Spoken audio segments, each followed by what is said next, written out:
আজি আমি আমাৰ এটা প্ৰতিনিধি দল আমি চিচি বৰগাঁও সুমনি গাঁৱৰ কদমনি প্ৰাথমিক বিদ্যালয় পৰিদৰ্শন কৰোঁ আৰু বিদ্যালয়খনত আহি আমি বিদ্যালয়খনৰ বিভিন্ন বিষয়ববীয়া আৰু গাঁৱৰ ৰাইজৰ লগত কথা পাতি আমি বুজো যে সুমনি গাঁৱৰ যি কদমনি প্ৰাথমিক বিদ্যালয় আছে এই বিদ্যালয়খনত গাঁওখনৰ প্ৰায় ৭৫ গৰাকী ছাত্ৰ ছাত্ৰী অধ্যয়ন কৰি আছে আৰু অধ্যয়ন কৰি থকা পিছতো ইয়াত কিন্তু শ্ৰেণী অনুপাতে যি ধৰণে শিক্ষক থাকিব লাগে সেই শিক্ষক নাই।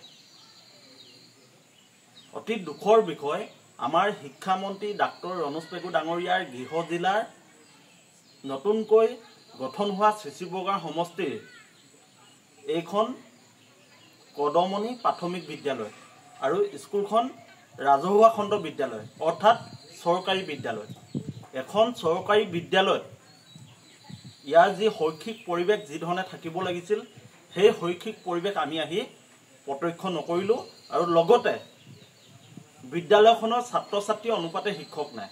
আমি বিগত দিনসমূহত আমি চৰকাৰক দৃষ্টিগোচৰ কৰি আহিছিলোঁ যে চৰকাৰে শিক্ষা বাণিজ্যিকৰণ কৰিব খুজিছে, শিক্ষা ব্যৱস্থাটোক সম্পূৰ্ণৰূপে ব্যক্তিগতকৰণ তেখেতলোকে কৰিব খুজিছে আৰু সুদ আমাৰ অসমৰ সন্মানীয় মুখ্যমন্ত্ৰী ডাঙৰীয়াই ব্যক্তিগত শিক্ষানুষ্ঠান তেখেতে প্ৰতিষ্ঠা কৰিছে।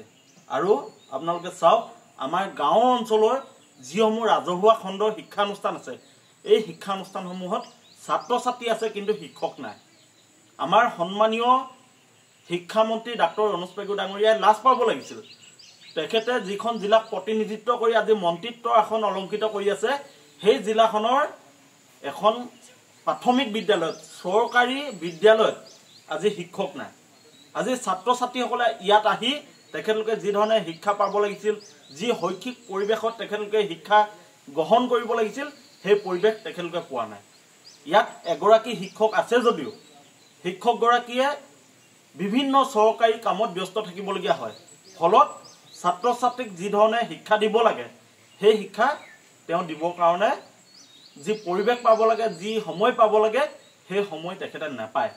গতিকে আমি ৰাইজৰ দলে চৰকাৰক দাবী জনাইছোঁ যে আমাৰ চিচি বৰগাঁও সুমনি গাঁৱৰ যি কদমনি প্ৰাথমিক বিদ্যালয় আছে এই বিদ্যালয়খনত শ্ৰেণী অনুপাতে আপোনালোকে শিক্ষক নিযুক্তি দিয়ক।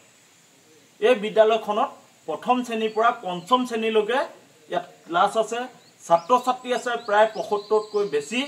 গতিকে চৰকাৰে ৭৫ গৰাকী ছাত্ৰ ছাত্ৰীৰ ভৱিষ্যতৰ কথা চিন্তা কৰি সিদ্ধান্ত ল'ব লাগে। আমি জিলা প্ৰশাসন সন্মানীয় আয়ুক্ত মহোদয়কো আমি দাবী জনাইছোঁ যে বিষয়টো অতি গুৰুত্ব, আপোনালোকে গুৰুত্ব সহকাৰে বিষয়টো লওক আৰু আমাৰ যি ছাত্ৰ ছাত্ৰীসকলৰ ভৱিষ্যত এই ভৱিষ্যত যাতে সুৰক্ষিত কৰিব পাৰি, তেখেতলোকক আমি ভাল যাতে শৈক্ষিক পৰিৱেশত শিক্ষা দিব পাৰোঁ এই ব্যৱস্থা আপোনালোকে গ্ৰহণ কৰক। অন্যথা আমি ৰাইজৰ দলে আমাৰ সুমনি গাঁৱৰ ৰাইজক লগত লৈ আমি ইয়াৰ বিৰুদ্ধে যি প্ৰতিবাদ কৰিব লাগে প্ৰতিবাদ কৰিম। আৰু আমি পুনৰ জনাইছোঁ ৰাইজে চাব আমাৰ ধেমাজি জিলাক প্ৰতিনিধিত্ব কৰি ডাক্তৰ ৰণোজ পেগু ডাঙৰীয়াই আজি অসমৰ শিক্ষামন্ত্ৰী আৰু সেই শিক্ষামন্ত্ৰীগৰাকী নিজৰ গৃহ জিলাতে আজি চৰকাৰী বিদ্যালয় মৃত্যুমুখে গতি কৰিছে। গতিকে যিখন চৰকাৰে শিক্ষা খণ্ডসমূহ ব্যক্তিগত খণ্ডক গতাই দিব খুজিছে ইয়াক আমি ধিক্কাৰ জনাইছোঁ আৰু যিসমূহ আমাৰ ৰাজহুৱা খণ্ডৰ শিক্ষা ব্যৱস্থা আছে এই শিক্ষা খণ্ডসমূহক পুনৰ উজ্জীৱিত কৰিবৰ কাৰণে শিক্ষা খণ্ডসমূহত শিক্ষক নিযুক্তি দিবৰ কাৰণে আমি দাবী জনাইছোঁ।